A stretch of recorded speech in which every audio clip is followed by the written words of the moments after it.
Hi! In this video, I would like to talk to you about my top 5 ways to improve your emotional well-being.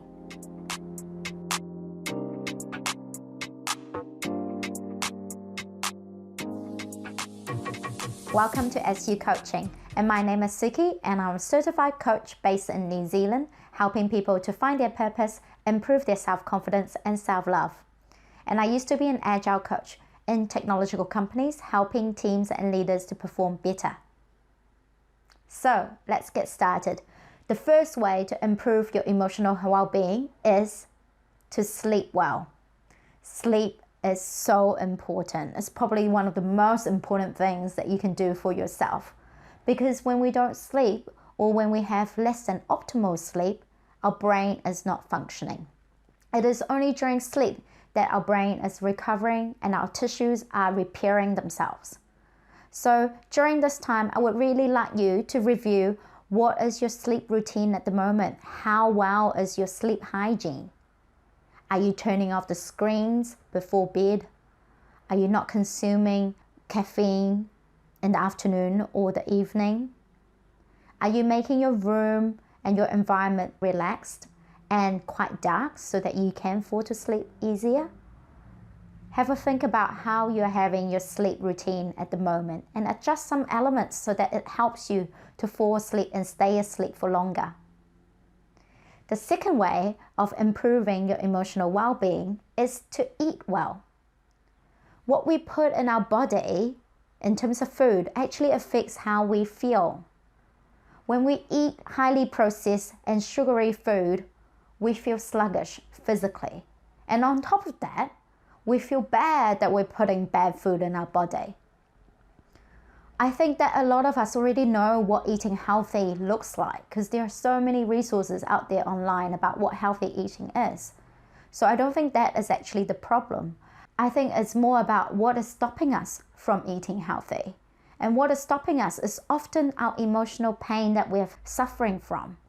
For example, we eat unhealthy when we feel bored, when we feel depressed, or when we feel like, oh, I'm so stuck and I can't get out of the situation and I feel things are outside of my control.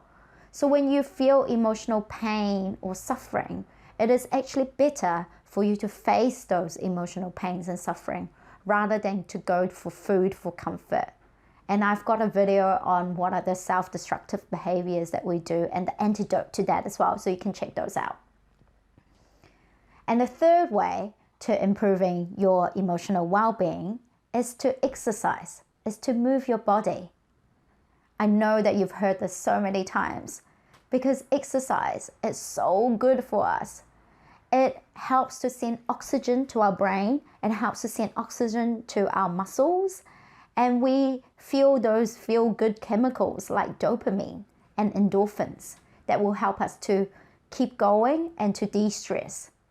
So if you can add a little bit of more movement in your day during this difficult time, it will be really helpful in the long run.